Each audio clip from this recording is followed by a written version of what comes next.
Welcome. Hello everybody, and thanks for joining my channel here. Today we're going to cover the Oracle VirtualBOX Manager and loading DOS 6.22. Doesn't that sound exciting? Well, for me it was exciting when I had first discovered. Of course, I've been using virtual machines for a while. I do have physical machines that I can do this with and load DOS on, but the virtual machines, no matter which one you use, is very nice because you can load different operating systems and experiment with them, and they'll create, a virtual computer is almost like a real physical computer, but you're not going to affect your environment that you're working in now. It's going to create virtual hard disks and virtual environments. Now, here I already have Slackware Linux, which is one of my favorites. I've been with Linux since it was 1.2.13, and I was compiling my own kernels, and I've been programming things for many years. I'm the author of Repair Pro, which is repairpro.org, which is a Windows-based application for technicians, which is done very well on the internet. But I've developed a bunch of different applications and worked with DOS and Turbo C, Borland Turbo C, and bash scripting, and I'd like to get into all that. And today we're just going to show you, as a first part of my series here, if let's say you have an old Doom 2 disc laying around, or a Quake disc, or some kind of game that you want to play, and it's on a CD that you've dug up, and well, you know that it's not going to work. If we go under here, I have my Doom 2 CD in there. If you went to install it here, well, we know, because it's older, that it's incompatible with Windows. So, there are many different virtual machine software out there. You can get I'm using the VirtualBOX, but you can use VDOS. There's also DOSBox.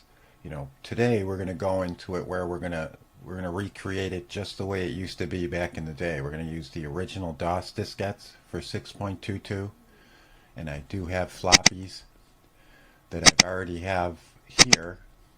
I have the 3 setup disks that you would have used back in the day. I can make these available if people are interested enough in the video. I can provide some kind of link to these disks. So we're going to use these disks just like they're physical disks, and we're using a physical floppy drive, but we're going to use the VirtualBOX instead. So the first thing we need to do is we want to go to machine, and we want to create a new machine. Now, for those wondering, is it difficult to install the VirtualBOX? It really wasn't. You just want to Google the Oracle VM VirtualBOX. It's a free download. You can download it, just accept all the defaults when you install it. It's not a big deal. And pretty much you're going to come up with a screen. This wouldn't be here. This is a machine that I had created. We can touch on that in the future if anyone's interested in wanting to know how to install Linux. But today is DOS. It's all about DOS. It's all about history. So we're going to go in here and we're going to create a new machine, and we're just going to call it DOS. We're going to hit next here. Now, back in the day, we really didn't need much memory. In fact, I think a machine, I didn't even have that much memory. None of us did back then. Now it's just, you've got tons of memory. So we're not going to be too concerned about memory here. We have a lot of room to play with. I'm just going to go with 2 for now, and that should be good enough. We're going to create a virtual hard disk now. We're going to use the VDI, which is a VirtualBOX disk image, and we can dynamically allocate it, and that's perfectly fine. Now, the size of the virtual disk in megabytes, we can make this 800. I'll probably be deleting this virtual machine when I'm done anyway. You can play with the different sizes depending on what you need, but you really don't need much for DOS. We're going to create that.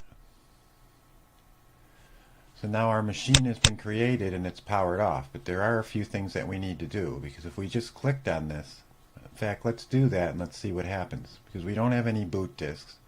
Okay, we have nothing to boot from because we haven't told it yet. So I double clicked it here, and you can see it tells us to select a startup disk. Now I could go ahead and do this and go from here and pick a startup disk, but I want to show you from the beginning here. Okay, we're going to go to the machine and settings, and pretty much all of this stuff is okay. You know, you can see our setting that we had set previously during the setup here as far as memory. Display for video memory, I like to put it up there. It's not going to hurt anything. You know, you can even enable these if you like. And here's what's most important is our storage. And also what we're going to be configuring is the audio part. And the audio part is pretty much already enabled, and it's going to emulate the Sound Blaster, which is what all of those games used back in the day. I mean, if you didn't have a Sound Blaster, you weren't cool. You know what I mean? I mean, you had to have a Sound Blaster. So for storage, what we are going to do is we're going to choose to boot from a virtual floppy file, and that file is the one that I had previously shown you. If you go into the vintage computing folder, and we're going to go into floppy disk images and DOS 622. So here would be our 3 disks. And back in the day, you know, you'd have the floppy drive and you'd have these 3 physical disks from Microsoft, and here they are, and they're packaged together using WinISO, that you can use, you know, a plethora of different imaging applications to make floppies, and we can talk about that later. But these ones I had already downloaded, so they're all ready to go. So we're going to choose to set up disk 1, which is what we would boot from. And let's just check over these settings here to make sure that we have everything. Network I wouldn't worry about. Serial port really wouldn't worry about. We can enable the USB controller. Let's see what else we have here. We just want to make sure we have everything the way it should be here. That looks good. Okay, so once we have defined the setup disk, we're going to hit OK. And now we're going to double click this machine, and it's going to boot like we have a physical separate computer. And it's going to boot from the floppy drive, which is virtual, and it's going to boot that MS-DOS disk 1.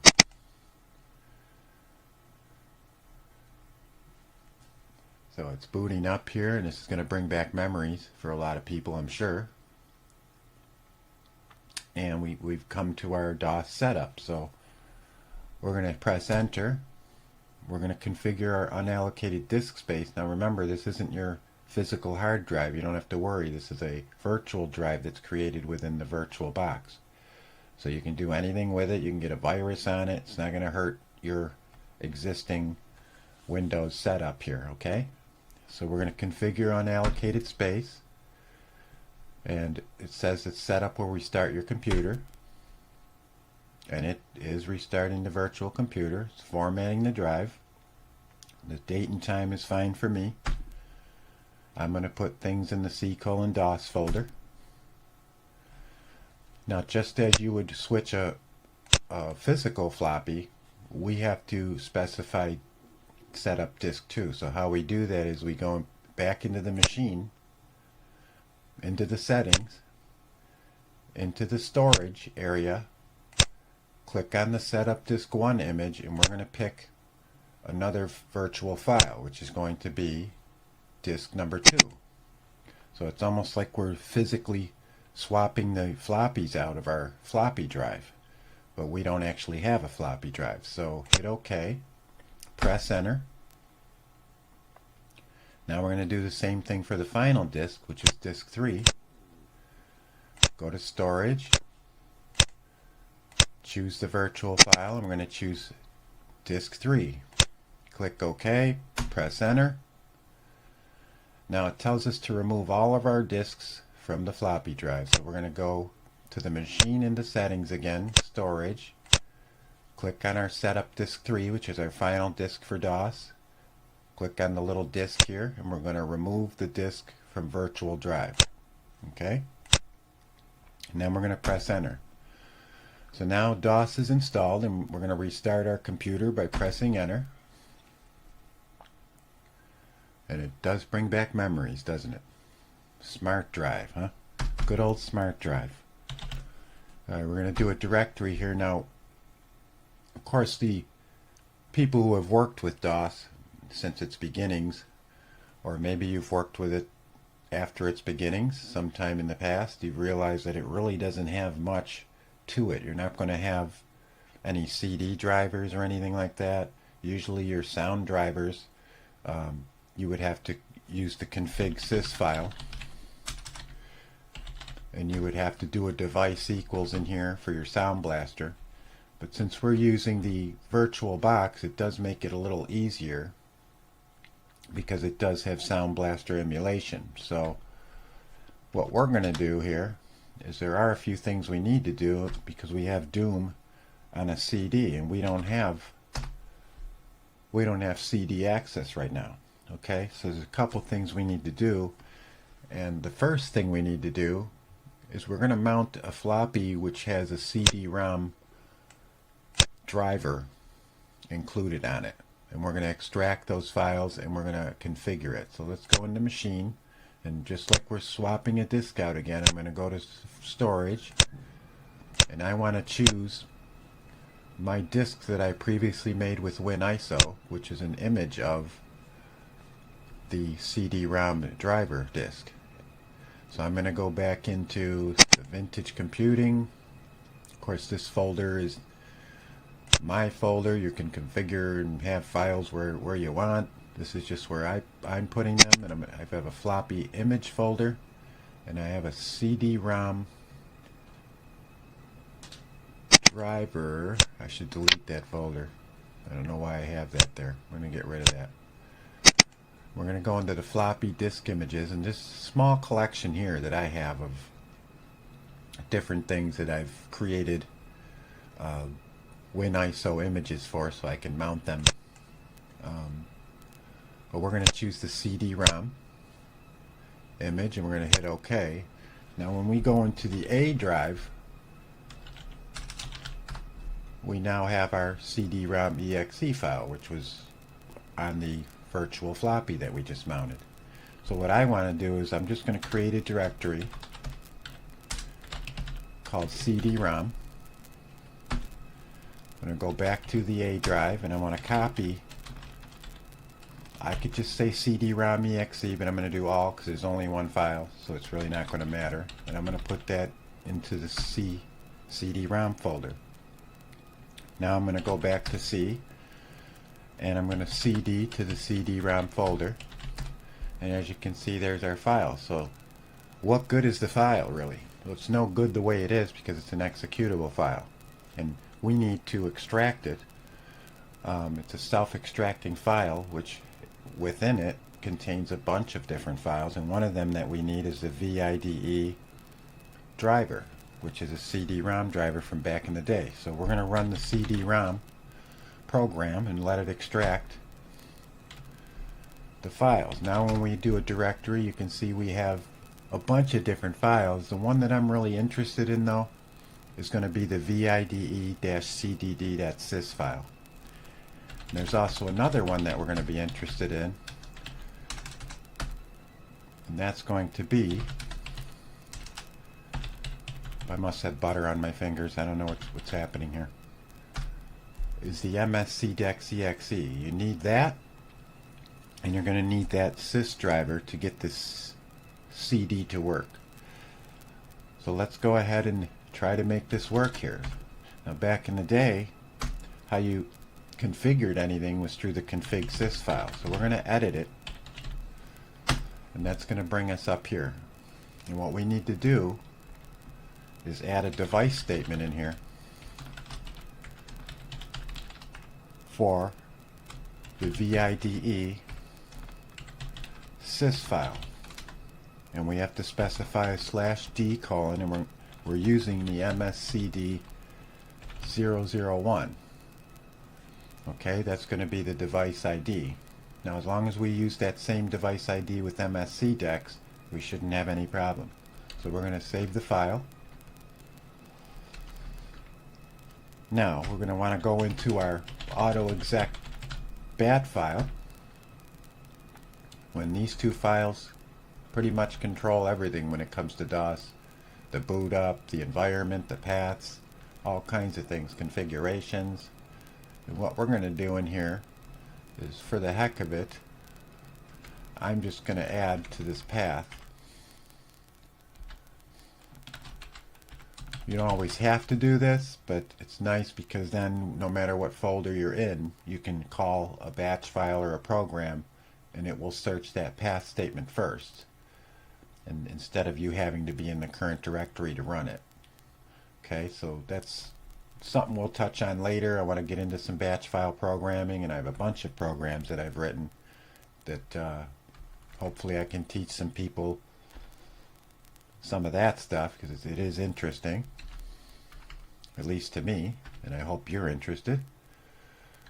Okay, now what we have to do here is we have to run the MSCDEX. So we're going to run MSCDEX, and we're going to do a /d : and we're going to use that same designation that we used in the config.sys file, that ID, which is MSCD001. Now we're going to hit Alt F, we're going to save that. And there is one more thing that we need to do in here under storage for the CD, and I'm going to hit this little CD and I'm going to say host drive D. Okay, I'm going to just change that to host drive D. I did try this before, you know, loading the drivers or not, and it did not work unless I had picked that option. So make sure that that CD here is set to host drive D here. Click OK. And now what we're going to go ahead and do is we're just going to close this virtual machine down, and we're going to boot it back up and see if I didn't make any typos or anything. Let's see if I didn't make any typos. It took a while to bring all this back into my memory. It's been a while. So it is loading the high mem. It does look like it's taking the CD driver good, and it does say that we have a drive D here. So let's try drive D now, and let's see if our Doom 2 disk shows up that we've put in there. And there it is. We have our Doom 2 CD loaded, and we're almost ready to check out a blast from the past here with Doom 2. But we first, as we all know, or whoever's ran Doom in the past, you have to do the install first. So let's go ahead and do that. And we're going to pick drive C for our install. We're going to pick Doom 2 is fine for the folder, it's the default. We'll hit Y to create the folder. It's going to copy all the files, and then it should be extracting some of the WAD files, and we've come up, it's so much faster now than back in the day. I remember just waiting. I mean, I was waiting, just waiting for it to install. We're going to go ahead here and we're going to choose the keyboard and mouse. We're going to use Sound Blaster for the playback device. All these could be fine as defaults unless you have some issues, but that should be fine. We're going to use the Sound Blaster for the sound effects device. The defaults here should be fine. And we're going to save the settings and run Doom, and let's see what we get here. And there it is. What a blast from the past. I hear sound. The sound is working. Let's do a new game for the heck of it here. Although I don't feel like getting addicted to this game anymore. I played this thing so much many years ago. Me and a friend of mine, we just had so much fun, and we would play this over the modem, and that took a little setting up. So that works there. It's great. Everything's working. Let's go ahead and exit out of here. and see what other files. See, back in the day, if you wanted to use it over the modem, you'd have to run the serial setup. Of course, let's try that just for good measure here. And what it's going to do is search for a modem, which I don't have, but let's go into the past here. See, I obviously don't have a modem, so it's not going to find one, but that's what it would look like.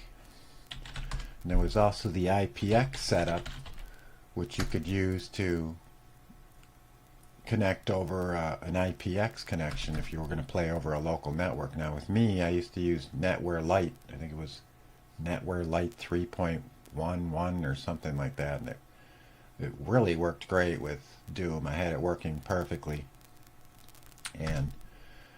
But again, what's nice about the VirtualBOX, and is you can run any DOS program that you want to, pretty much any operating system. For me, I just have Linux on here. I'm a Linux guy from back in the day, so I have that on here, and of course the DOS, which I'll be doing some things with in the future. I want to do some batch file examples.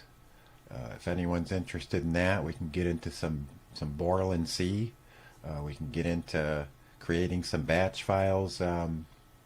Back in the day, what would you do if you just wanted to run a program that was in a folder? Maybe you had a bunch of programs and you wanted to make a menu that you could pick one for this, two for that.